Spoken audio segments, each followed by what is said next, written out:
Buenos días, doctor Caro. En esta oportunidad le visitamos dos miembros del taller de domótica penal para realizarle una pequeña entrevista, la cual va a versar sobre dos temas puntuales. El primero va a ser sobre el delito de lavado de activos y el segundo sobre el financiamiento de partidos políticos.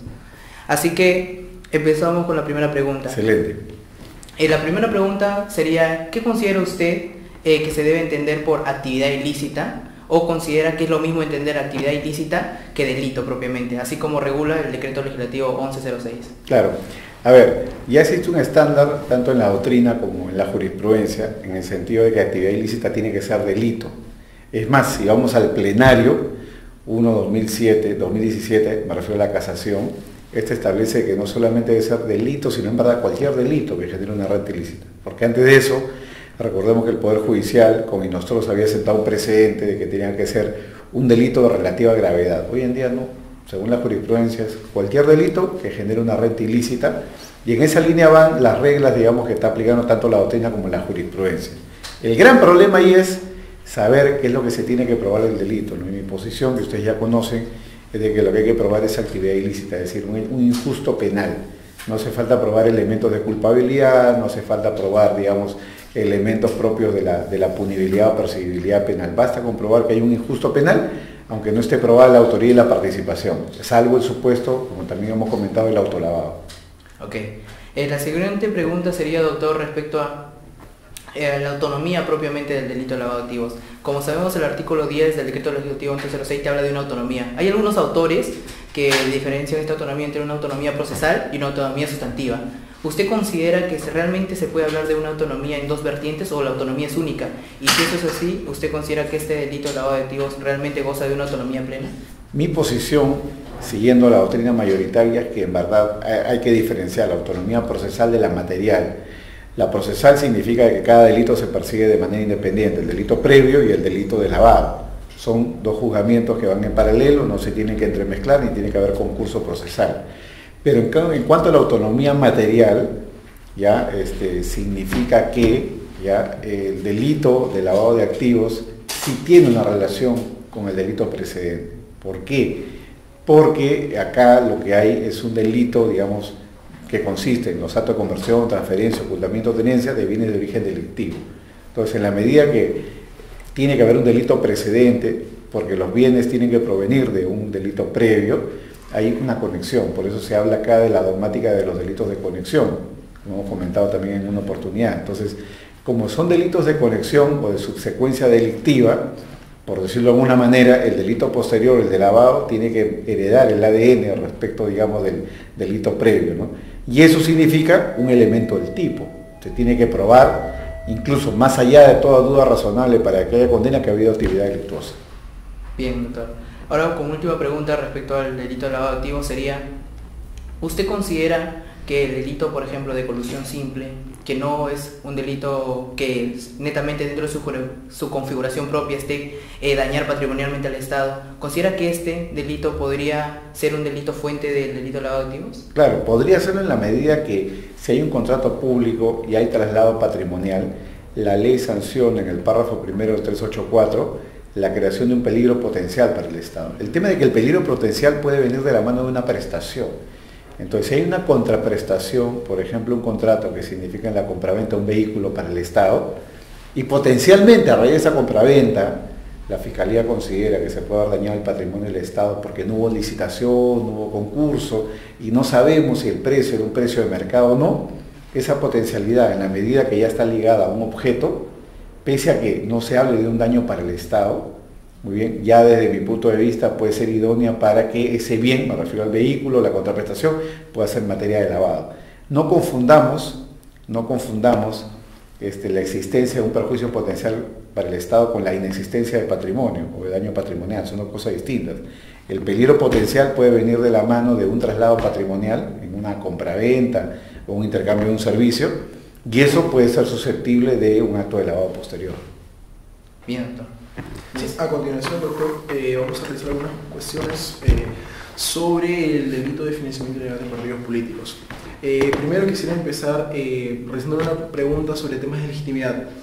Es bien conocido que actualmente se está dando una hegemonía en lo que es una regulación penal de este delito, como en otros elementos jurídicos como España o Francia anteriormente. Y mi pregunta versa sobre la legitimidad de este delito. ¿Es necesario regular el delito de financiamiento ilegal de partidos políticos o debería continuar su vía por el ordenamiento administrativo? Desde mi punto de vista es fundamental tipificarlo, no solamente por la casuística que hemos tenido acá en Perú, sino porque los tipos de lavado son tipos que no subsumen la conducta criminal. De hecho, por ejemplo, hace unos días se ha aprobado en Brasil por segunda vez un precedente de la Corte Suprema que dice que el manejo de los fondos de la caja 2 de estas empresas no es un hecho que pueda ser considerado como de lavado, sino como de falsedad. Eso significa de que se le pone una piedra más en el camino a los juicios por lavado de activos acá en el Perú a los partidos políticos. Lo que significa, dicho de otra manera, es que estos casos por lavado pueden caerse a nivel del juicio oral. Ahora, aquí en Perú ya se tomó la decisión a nivel constitucional, no guste o no, se tiene que tipificar, se ha elevado a la categoría de delito constitucional, se ha constitucionalizado el delito de financiación ilegal, con lo cual el Congreso tiene la obligación de tipificar si no incurre en una suerte de inconstitucionalidad por omisión. Y esa tipificación tiene que ser una tipificación autónoma que sancione los actos de financiación ilegal, porque como yo digo, esta es una forma de protección anticipada de la función pública. Si queremos funcionarios honestos, si queremos el acceso de funcionarios de carrera, el acceso, uno de ellos que es el mecanismo de la elección, tiene que ser transparente en toda su línea. Por lo tanto, un acto de financiación ilegal es un acto que genera potencialmente un daño a la carrera o la administración pública.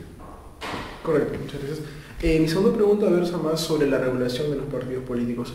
¿Qué otros elementos a considerar cree usted que podrían incorporarse dentro de la regulación de los partidos políticos en aras de ejecutar mayor transparencia dentro de una campaña electoral? Para mí hay uno que es fundamental, que es el hecho de que los partidos políticos sean considerados sujetos obligados a reportar operaciones sospechosas.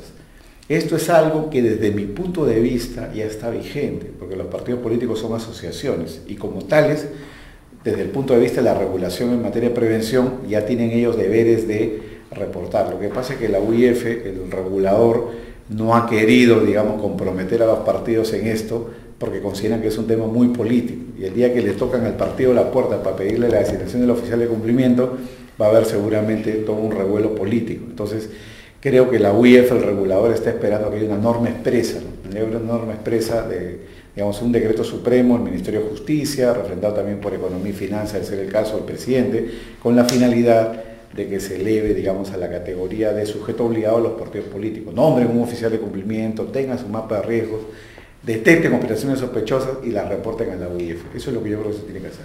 Correcto, muchas gracias. Para finalizar, mi última pregunta versa sobre la regulación que debería tener el delito de financiamiento ilegal de partidos políticos en nuestro país. Es de conocimiento que ha habido ya intentos de proyectos en lo que es el Congreso. Por su parte también se ha investigado el tema y ha trabajado en ello. Y quisiera realizar dos pequeñas preguntas. La primera sería, ¿qué verbos rectores o cómo debería ser la regulación típica de este delito a su concepción? Y la segunda sería, ¿qué bien jurídico tratamos de proteger con el delito de financiamiento ilegal de partidos políticos?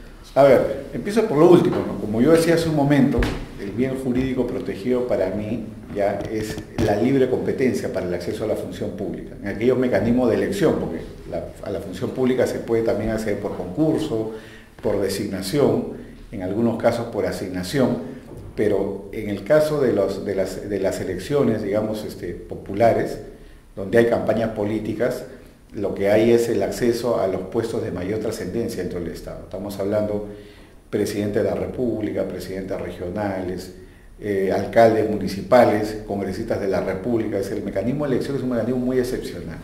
Por lo tanto, se requiere transparentar ese proceso.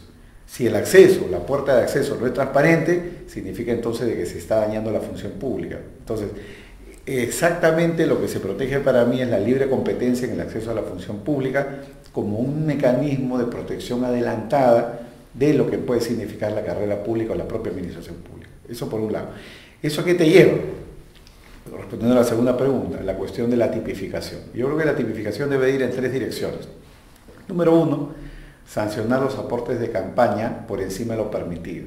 Hay fuentes permitidas, por ejemplo, de privados que tienen un límite. Si traspaso el límite, muy bien, puedo yo incurrir en un tema penal y esa sería una primera tipificación. La segunda, penalizar la recepción de aportes de fuente prohibida, fuentes de narcotráfico, fuentes de otro país, fuentes de una persona jurídica que ahora está prohibido, es decir, la recepción de fuente prohibida.